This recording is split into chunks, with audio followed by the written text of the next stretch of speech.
खुशी वहीं पर है जहाँ मन प्रसन्न हो। एक बुढ़िया थी जिसके एक पुत्र था। दोनों ही निर्धन थे और बहुत ही कठिनाई में जीवन व्यतीत कर रहे थे।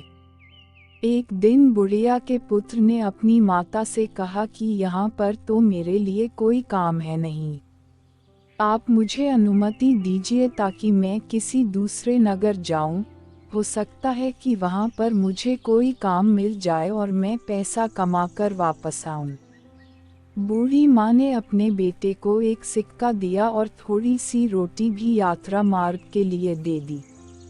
इसके बाद उसने अपने पुत्र को विदा किया। बुढ़िया का बेटा चलते चलते एक बाजार पहुंचा।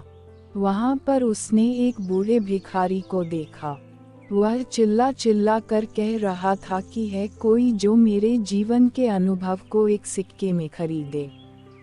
कोई भी उस बूढ़े भिखारी की बात नहीं सुन रहा था। इसी बीच उस युवक ने सोचा कि मेरे पास एक सिक्के के अतिरिक्त कुछ भी नहीं है, क्यों न यह सिक्का मैं इस बूढ़े को दे दूं। उसने यह सोचते हुए कि आजीविका का प्रबंध करने वाला तो ईश्वर है, वह सिक्का बूढ़े को दे दिया।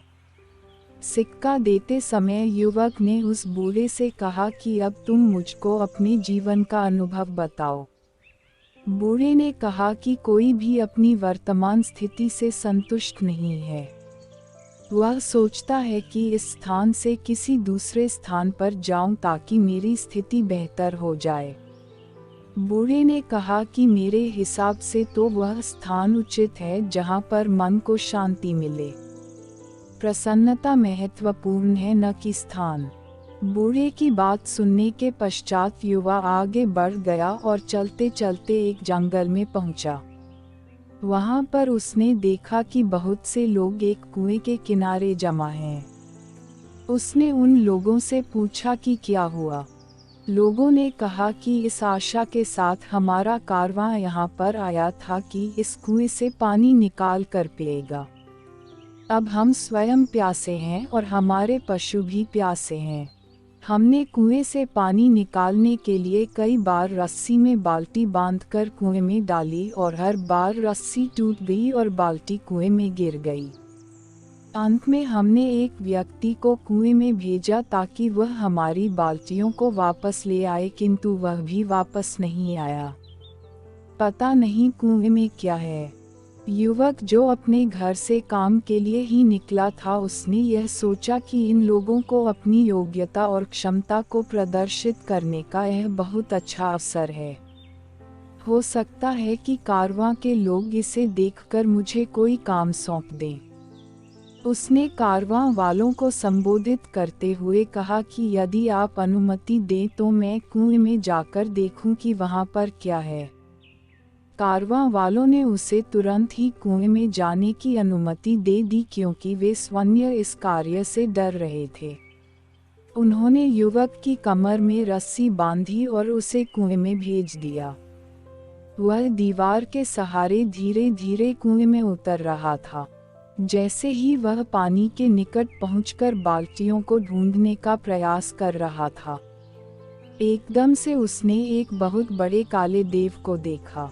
देव ने उससे कहा कि तुम यहाँ पर क्या कर रहे हो।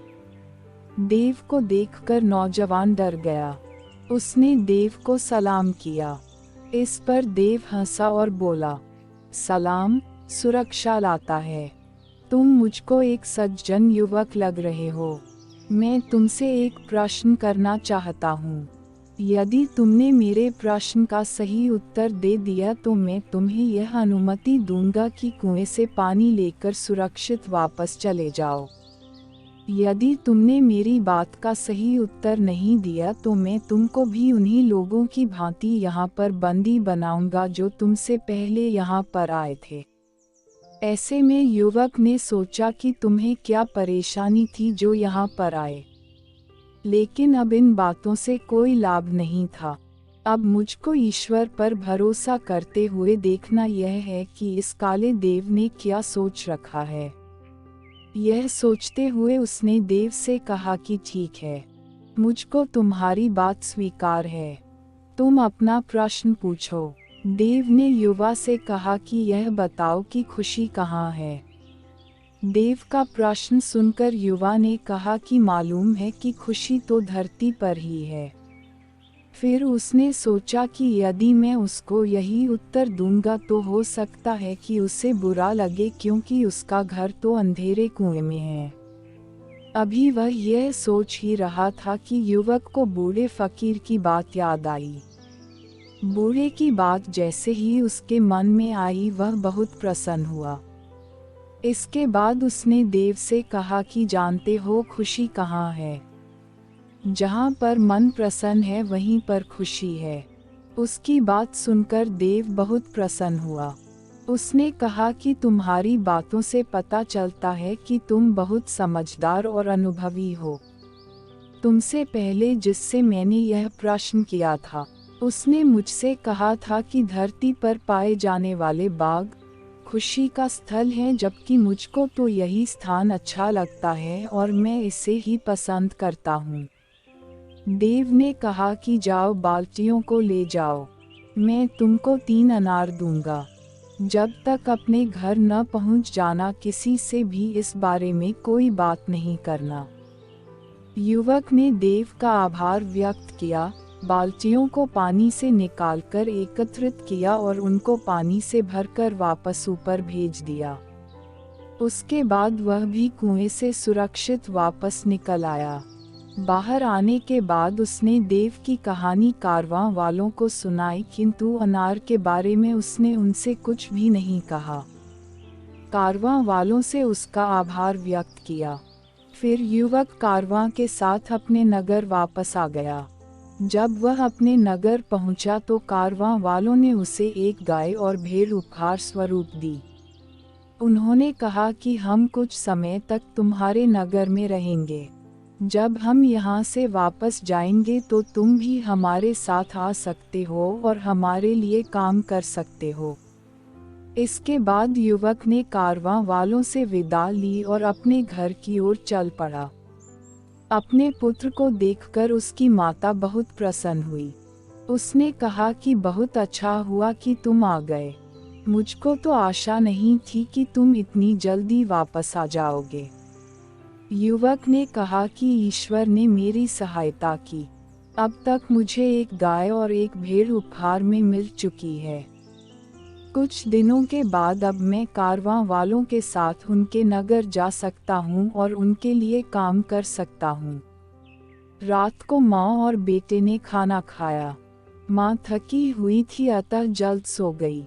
युवक ने अपनी जेब से एक अनार निकाला और उसका एक टुकड़ा काटा। अनार के दाने बहुत चमक रहे थे, जो जगमगाते रत्न की भांति थे। युवक को पता चला कि अनार के दाने बहुमूल्य रत्न हैं। यह जानकर वह बहुत खुश हुआ। वह कारवां के साथ यात्रा पर नहीं गया। उसने कुछ रत्न लिए और उन्हें जाकर बाजार में बेच दिया।